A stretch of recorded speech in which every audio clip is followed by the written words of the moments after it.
My name is Father James Maxwell. He was born in the year 1742 in Dublin, Ireland. I don't know if you can tell by the accent. Became a priest. I studied 5 years in Spain in preparation for my work here. In 1796, I arrived in beautiful St. Genevieve. Became the parish priest. Famous, you know. I established the academy. They also say I was loved by both the Spanish and of course the French. I loved the great outdoors. I had quite a bit of land and wished to begin an Irish colony in the northern Louisiana territory. Great friends in this beautiful, beautiful country. It was there, in this country, that I established the Academy for Boys in the year 1814, doing what I love. Quite a bit of what I love. Riding my horse. I was thrown from my horse and I died. Now you probably ask me, where is your grave, Father? I'm not buried here, no. I'm buried in the church. My reason for being here tonight? I'm probably one of the most beloved priests from St. Genevieve. At the end of the evening, I will say a Mass, blessing all my spirit friends so they may rest one more year. God bless you. My name is Samuel the Englishman. I was born in Virginia around the Tidewater area about 1730. When I became of age, I decided to leave Virginia, but I don't know what my parents' names were because they died when I was very young and I was taken in by another family. They never told me what my last name was. As I grew up, I found that I was a good hunter, and I started following my nose one day after I became old enough. And next thing you know, I found myself in the Appalachian Mountains, found my way through a gap, ended up at the Ohio River.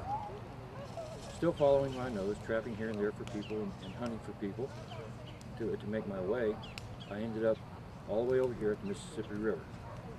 First at Fort DeCharter, and eventually I worked my way across the river. I moved into St. Genevieve, and I was somewhat surprised that they took me in, being an Englishman in a French town. Well, here I am. They took me in, but the first thing I had to do, since I was Presbyterian, I had to change my religion. So I changed my religion, I became Catholic. The next thing I had to do, I had to join the militia. I was in the party that went north up to St. Louis to Fort St. Carlos in May of 1780, which was at the end of the war over in the United States and over in the colonies. It was one of the last battles of the Revolutionary War. A little over 60 of us went north. We only lost one man, which was not bad for being militia. After returning home, returning back to what I did here, which was hunting for the village and providing food for them and dealing with the local natives and making trade, eventually I was out at one day on one of my trading trips and returned home, and little did I know that when I came home, I was carrying smallpox. We brought it to them, and one of them gave it back to me. And here I died a few months later after coming back from one of my trips. I don't know what my age is because my adopted parents never told me my birthday. They believe I was around 56 years old. They're not sure. But somewhere in this field, in this graveyard, I am buried. I am buried in a pauper cemetery area. I have no gravestone because my parents were not here. I had no family here whatsoever. I was not a rich man, so no stone was ever laid for me. But somewhere in this field, around these headstones, I am buried, alone and quiet. But I did enjoy my life here. And the fact that he took an Englishman in, even though it was during the war between France and England, was very surprising. They took me in and made me their own. I was part of their family. And I was very happy to be buried here somewhere in this cemetery. Lieutenant Colonel Joseph Felix St. James. I was born in St. Genevieve, and I became a lawyer. I was married to Suzanne Sargent, and we had 2 children, a little boy named Ichabel and a little girl named Isabel. So we were married for, I decided to become a lawyer. And as a lawyer, I decided to run for Attorney General of Missouri. So I was born in St. Jim, and I was decided to change my name to St. James because I figured if I was running for a state office, there was so much prejudice against the French Catholics at the time in the state of Missouri that if I changed my name to St. James, that I would have a better chance of being elected. Well, it didn't work. Then I just came back to the St. Genevieve and practiced law and became a Republican and campaigned very strongly for Abraham Lincoln. So I was on his a delegate for the Republican convention. And when he was elected president, the Civil War started, and I became a lieutenant colonel and ended up being lieutenant colonel of the 13th Missouri Infantry. We had a raid in St. Genevieve, or not a raid, but we had a bank in St. Genevieve that had around $58,000, and so part of the 8th Missouri Infantry came up from Cape Girardeau by the order of General Fremont, and we went to the bank here in town called Merchants Bank and took out this money. We were afraid that General Thompson was going to take it, and we took it up to St. Louis. I acted as the guide for the 8th Missouri as we came into town. Shortly after that, I participated in the battles with Fort Donelson in Tennessee, and ended up going to a place called Pittsburgh Landing in Tennessee, which later became known as Battle of Shiloh. It was there on April the 6th, 1862, that I received a mortal wound while engaged against the Confederate forces. And from there, they took me to a town called Savannah, Tennessee, where I died of my wounds on April the 8th. On April the 15th, I was buried in a cemetery next to my father, who had died on March the 23rd. Ichabod had died about a year and a half after I did. My wife died in 1912, and she was buried over at Valley Mine Cemetery. Our daughter, she moved to St. Louis, where she met a man from Louisiana, and they got married and moved to Louisiana, so I have descendants there from Louisiana. Our family consisted of a brother who was a captain of the provost marshal here in town, and after the war they named the GAR post after me. GAR post was called the J. Felix St. James, post number 326 of the Grand Army of the Republic. It was there that later in the year 2009, that we formed a Sons of Union Veterans of the Civil War camp in town, and we named it the Lieutenant Colonel J. Felix St. James Camp, number 326. So even though he was the first officer, the highest ranking officer in San Genevieve County to die in the Civil War, he is still being honored by not only the Grand Army of the Republic, which was Civil War veterans, but also descendants of Civil War veterans. Bonjour mon ami, je m'appelle Pierre-Charles de Holt Delassus de Lousière. I am a Chevalier of the Grand Cross of the Royal Order of St. Michael, Commandant Civil and Militaire of the post of New Bourbon and all of its dependencies. Actually, I'm one of the few true Frenchmen that came to St. Genevieve. I was originally born in the north end of what is now France, in a little town called Bouchain. And it was in the Hainaut region, which is now was once called French Flanders, and I got that name de Lousière because of the land. It's a nom de terre, which means the name of the land, because my father and my grandfather had owned this place, and they were all hereditary mayors of Bouchain, and so was I. And then I went and I met my future wife. Her name was Domitille Joseph Dumas. She married me for my title, and I married her for her money. I was smart. And I became a commissioner of the Royal Navy, a confidant of the King, number of things, treasurer of the district that I lived in. And my wife and I started having children. We had 4 boys and 1 girl. We had Charles and Philippe and Jacques and Pierre, and my daughter was Jean Felicite Odile. And about 1790, I was in Paris talking with the king, and he told me to talk to this man that was selling real estate in America. So I went to his office, and he said, "We have a great deal over there for you." He says, "You give us this amount of money, you'll have title to 2,000 acres. Well, I thought it was a good deal, so I invested in real estate. Well, by the next year, unfortunately, the French Revolution was starting. Those peasants were starting to overthrow the king. It was with a name like mine, I was going to be in trouble. So my wife and I decided to go to America. So we packed up 4 of our kids. 1 decided to stay in France. Our daughter went with us, and 8 servants.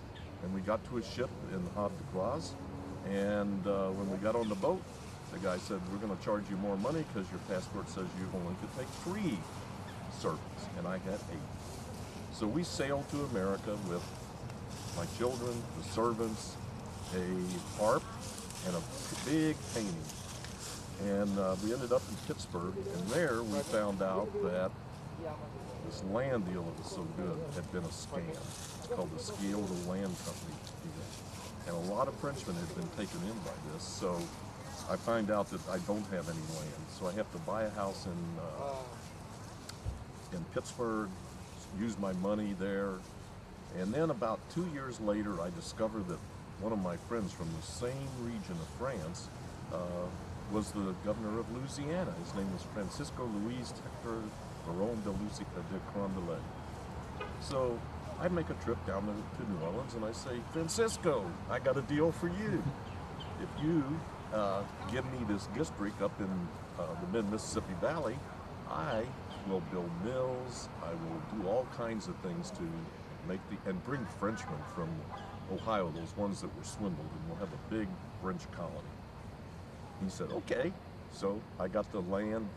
They carved out this district of New Bourbon, just south of St. Genevieve, and he made me a commandant, which is the highest title in the area. And I never got the mill built here. I did get one built down in New Madrid. I didn't get the Frenchmen to come from Gallipolis, Ohio. Just a lot of things didn't happen, but I was good friends with Francois Valley, and we got along pretty good. I tried to get New Bourbon to be a bigger town. About the most it ever got was about 500. And the town was originally called Mont Genereux, the Generous Mountain, and then later it became New Bourbon. So this time went on after the Louisiana Purchase. My oldest son, Charles, who by this time was called Carlos because he had been in the Spanish Army, became lieutenant governor of Upper Louisiana in St. Louis. And so I was kind of had an in there, but I ran up a lot of debts, and I was very much in debt. And Charles would come down and he'd admonish me, "You have got to quit all this spending." And I did. My wife wasn't happy, and when the wife's not happy, nobody's happy. So it went on, and with Louisiana Purchase happened, and I was no longer commandant. But 2 years later, my wife dies in August, and later in December that year of 1806, I died. And we're both buried in the cemetery here, but we don't know where. We don't have a tombstone.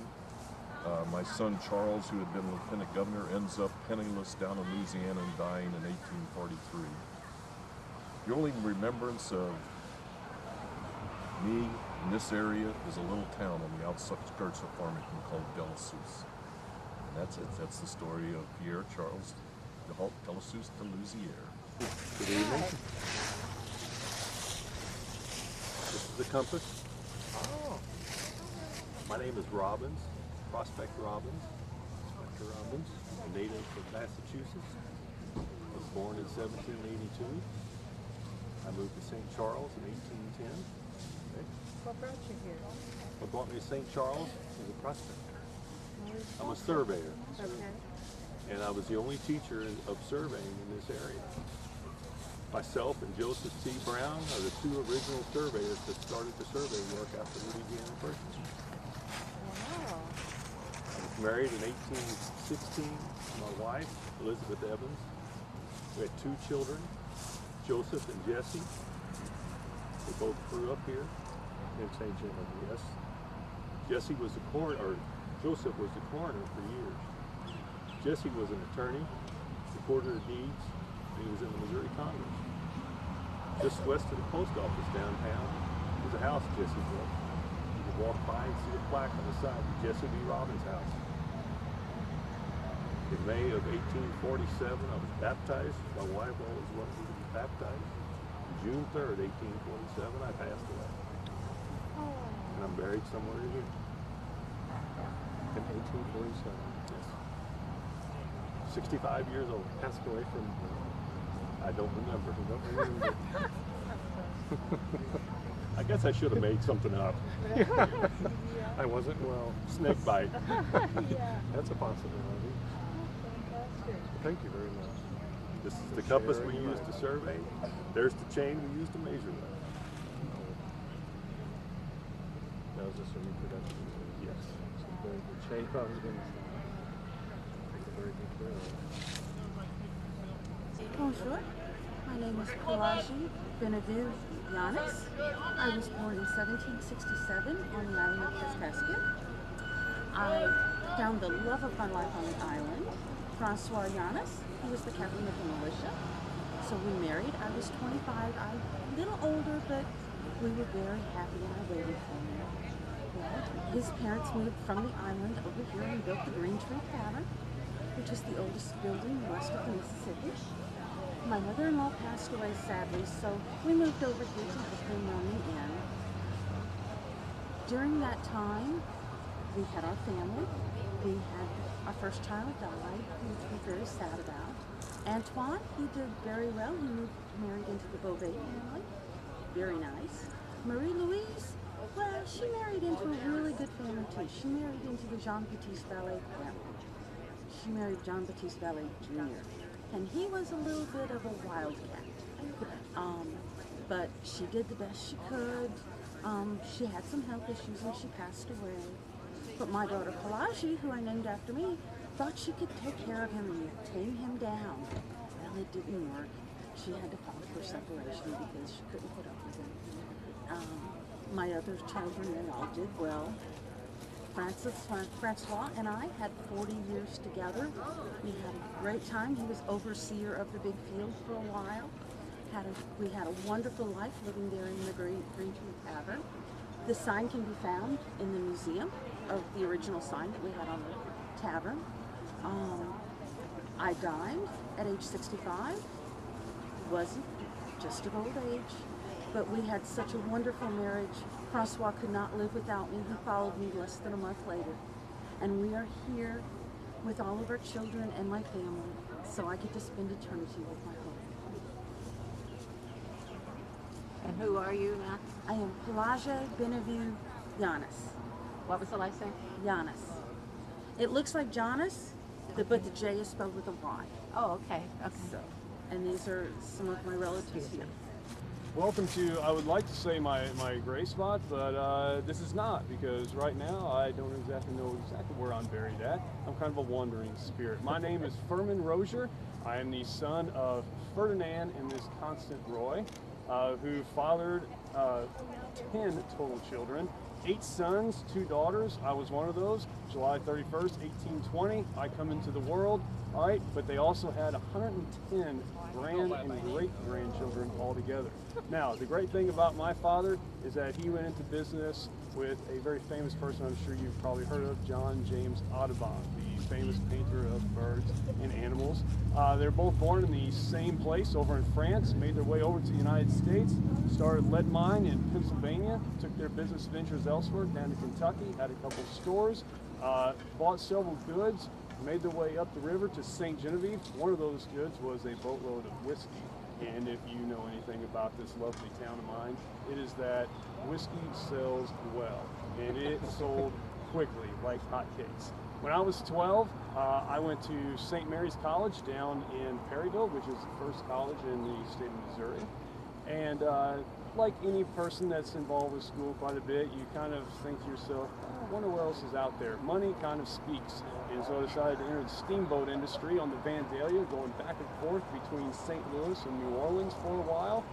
And after you make that money and you kind of see there's maybe not much room for advancement or anything, you think, man, maybe that education thing is where I need to head back to. So I decided to go back to school, finish my law degree. Later on, fast forward a little bit later into my life, in 1850, one of the best moments that happened to me was I met the woman of my dreams, Miss Mary Valley, the daughter of Jean-Baptiste Valley, one of the most prominent citizens in all of St. Genevieve. Had a lovely ceremony in St. Louis. That same year, I decided to run for U.S. Congress. Didn't necessarily go my way, missed it by that much, just that much. But the next year, something opened up here in St. Genevieve, the role of mayor. And so I ran, won, became the mayor of St. Genevieve for a few years. Then I became the president of the Merchants Bank of St. Louis down the street. Everything was going pretty well until that thing we called, I think, the War of Northern Aggression, I think is what we called that. And there was rumor that these rebels were on their way to take the money out of our bank. So those darn Yankees came in and took it anyway for safekeeping. And needless to say, did not make myself very happy or anything, because the hard-earned money of the people of St. Genevieve was now going to disappear, was not right. So I still kind of stayed with my law and entered politics even that much more, and decided in 1872 to go ahead and run for state senate. I was elected.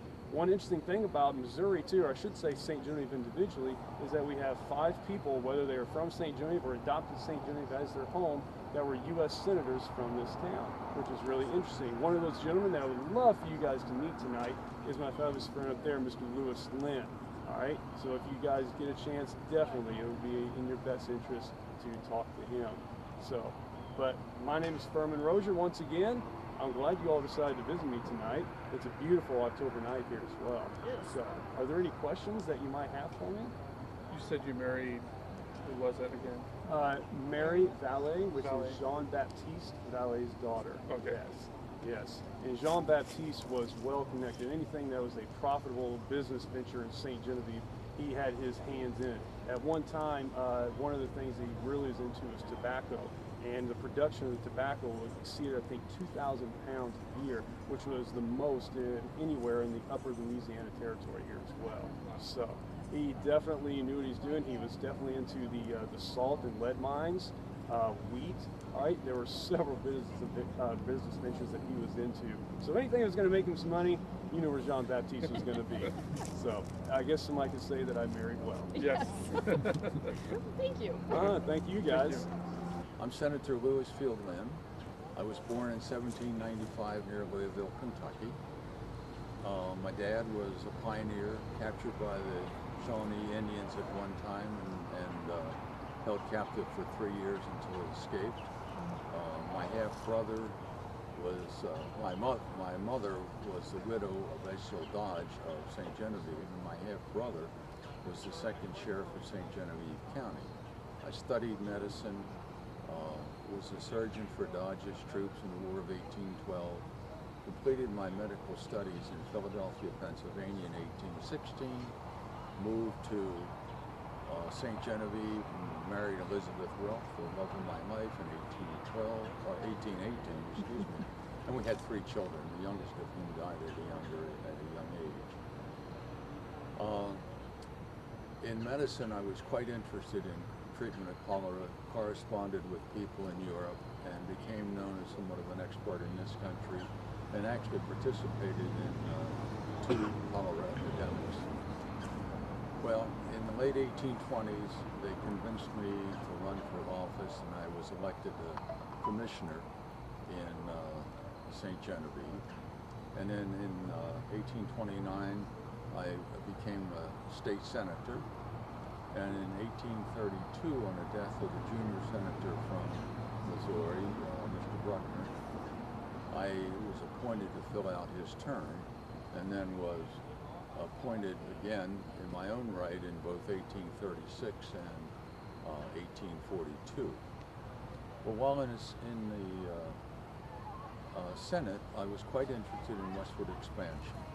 And the senior senator, Thomas Hart Benton, and I did promote a land act in 1833, somewhere in that area. And it almost passed the Senate, but failed by a narrow majority in the House. But we kept it up, and then in 1841, we introduced a land act that would give 640 acres to people who would move from Oregon and settle that area. Then in 1843, there was an epidemic of cholera broke out here in St. Genevieve, and I came home to help out and suffered an aneurysm and passed away. While in the Senate, though, I was became quite well known for, amongst other things, my honesty, my ability to get along with senators from both sides of the aisle, and I was known that if I gave my word, I stood by it. After my death, actually, Senator Benton gave quite a eulogy, recognizing the many things that I did and how well I got along with people. And I became known as the model senator from Missouri. And that's something that I was quite proud of. Well, as I said, I passed away in 1843 and was buried here. And then some years later, about 10 years or so, Elizabeth passed away, and they buried her here. Well, we were very happy here, overlooking this beautiful place and this hill. But in the 1880s, this cemetery became full, crowded. There was no room. So they couldn't have any more burials here. And by the early 1900s, it became overgrown. And in 1906, the state became quite concerned that their model senator may be buried in what would become an abandoned cemetery. Well, that wouldn't do. So they appropriated money, and they picked us up, Elizabeth and I, once again with traveling. We thought our traveling days were behind us. And are you all from St. John? No. Well, the new cemetery is about a mile that way, the other side of town.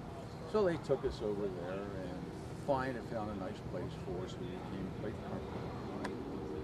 Well, in around 1936, the city fathers, the Chamber of Commerce got together and they said, you know, we have one of the oldest cemeteries west of the Mississippi, and it's in horrible condition. We have to clean it up, which they did. They did a beautiful job of it.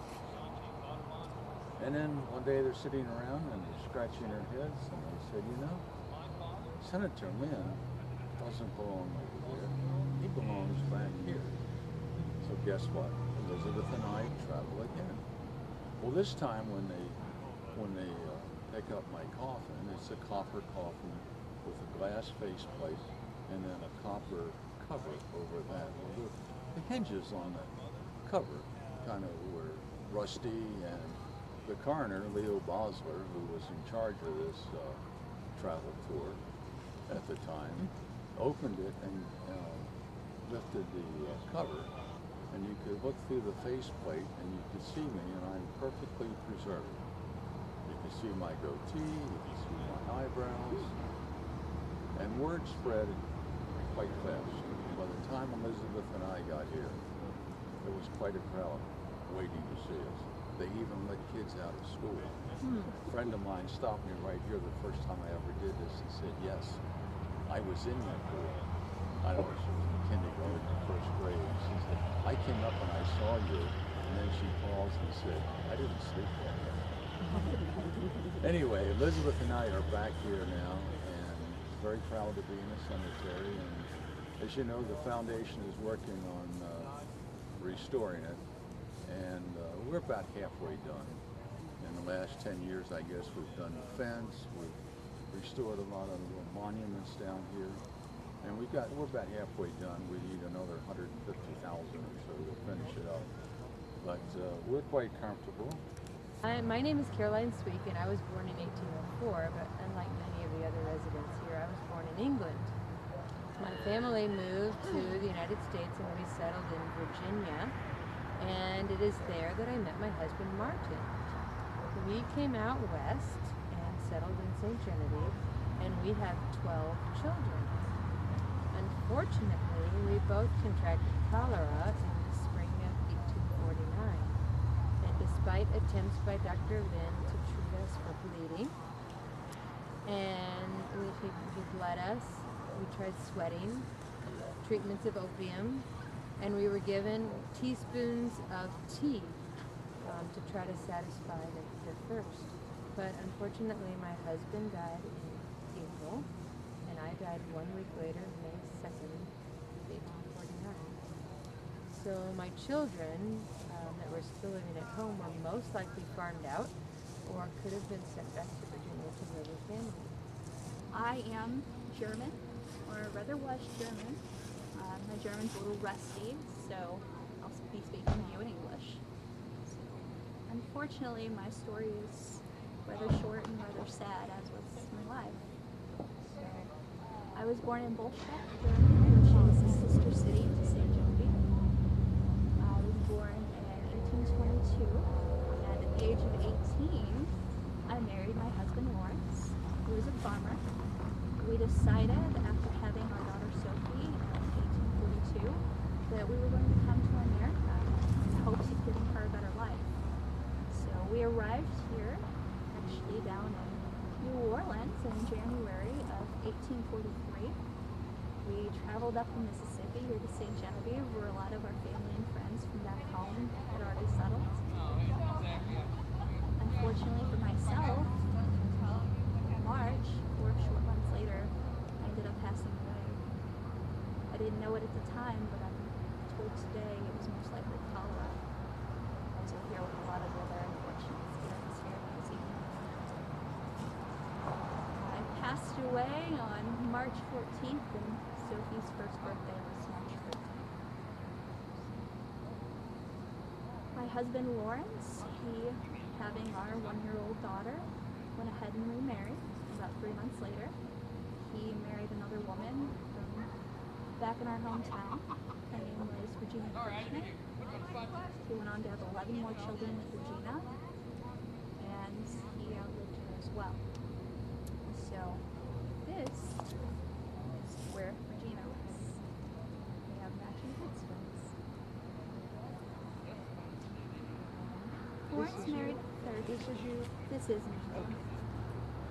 They've done a very good job preserving my headstone. As you can see, it has a little damage, but they were able to save it. Lawrence married a third time, and I lost track of children at that point. Only so much I can follow here is the spirit. So, Lawrence is buried up in Zell, and our daughter Sophie, she actually got the good life that we had hoped for. She married a doctor. She is buried out near Zora, where she has several kids, and descendants are still around this area. In fact, today, a lot of people here today with their families. Do you have any questions? It's been a while. Anytime I can have visitors here, for that.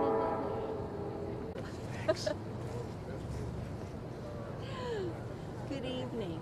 My name is Genevieve Schwab, and I died during the cholera epidemic of 1857 at the age of 30. At 30 years of age, I was a woman well past my prime. The life expectancy of a woman in the 1850s in Missouri was 39. I taught school in St. Genevieve, and I never married. If I'd have married, I could no longer teach school. That was the law in the country at that time. And it did not matter if you were male or female. I lived with the families whose children were coming to school. That was part of my contract. And the more children you had, the longer I stayed at your house. You were responsible for my room and my board, and helping me get to school. Occasionally that meant a wagon or a horse, but most of the time it meant I walked with your children. cholera was a disease transmitted through the water, and most people in St. Genevieve were bringing their water in from the creek or the river. Not very many wells were here. And most people were getting with a bucket that they had fashioned themselves, probably out of oak. An oak bucket sat inside their home, and there was a dipper or a ladle, and everyone used the same thing. Bacteria was growing, and cholera was a bacteria that grew rapidly in a container that was just sitting in this warm, humid environment. It was a disease that took people quickly. They called it the sinking disease because most people passed within 3 days. The first symptom was you were incredibly tired. You had all you could do to raise your head. The second symptom was you were incredibly thirsty. So what did you do? You drank more water. And usually by day 3, they were carrying you out the door because you had succumbed to cholera. The day Genevieve Schwab was buried, 13 were buried in the cemetery, all died of cholera.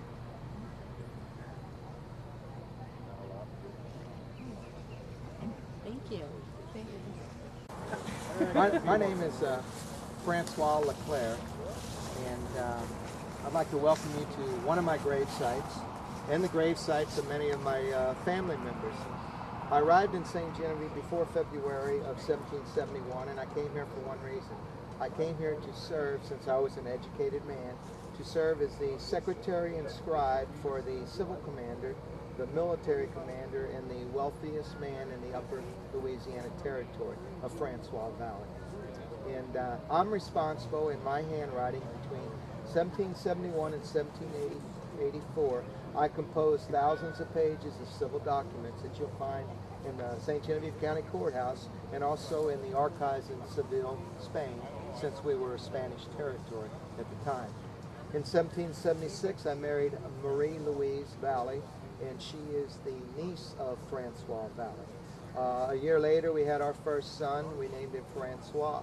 He died a month shy of his 3rd birthday. In 1780, we had a second son. We named him Louis. And then in 1782, we had another son, and we named him Francois again. In 1787, we were living in the old town of St. Genevieve at the corner of La Grande Rue and La Rue Traverse, which is Main Street and Cross Street. And due to the flooding that year was so bad, the whole town moved here. And when we moved here, we moved to what is called Block 3. Block 3 is the Merchant, Main, Washington front, where the Inn St. Jimmy Beauvais sits, and also the gazebo looking out of the Audubon restaurant. That whole block was where our houses were and our farm. We had our animals there. That was where we lived. In 1787, also, the Spanish did a census. And in that census, I was listed first, Francois Leclerc, and I was listed not as a voyager. I wasn't listed as a habitat, as most people were who lived here, but I was listed as a Labrador. And that is a very highly respected term to be given by the Spanish. In 1789, I passed away at the age of 39. I left behind my wife, and I left behind 2 sons, Louis, age 9, and Francois, age 7. In 1792, they did an estate inventory of all of our property, and there were 9 pages on the inventory listed, and it was valued at over 53,000 livres, which is over $500,000. We were wealthy in colonial St. Genevieve. But of that 53,000 livres, the first page were our 9 slaves. And those 9 slaves had a value of over 20,000 livres. Also on our estate inventory, we had 15 sets of bed linens, and we had 3 barrels of ratafia, which is a very sweet liqueur made from grapes. And we had a barrel of wine. The ratafia was valued at 1,200 livres. The wine was valued at 300 livres, which equals today's terms $15,000 worth of liqueur in our estate. In 1793, I was exhumed, dug up the old town, and reburied right here where I lie today, next to my wife, who died in the 1820s. Once I died, she was no longer. She took on the name of Veuve LeClaire, which is Widow LeClaire. She was referred to as Widow LeClaire. In 1797, she was a very highly respected person too in the community. There was another flood, and in that flood, a lot of the farmers and a lot of the people, the habitats of St. Genevieve, went to Francois Valley with a petition requesting assistance for food so they could feed their family and their slaves. And of those 60 people listed, there was only one woman, and that was Veuve LeClaire.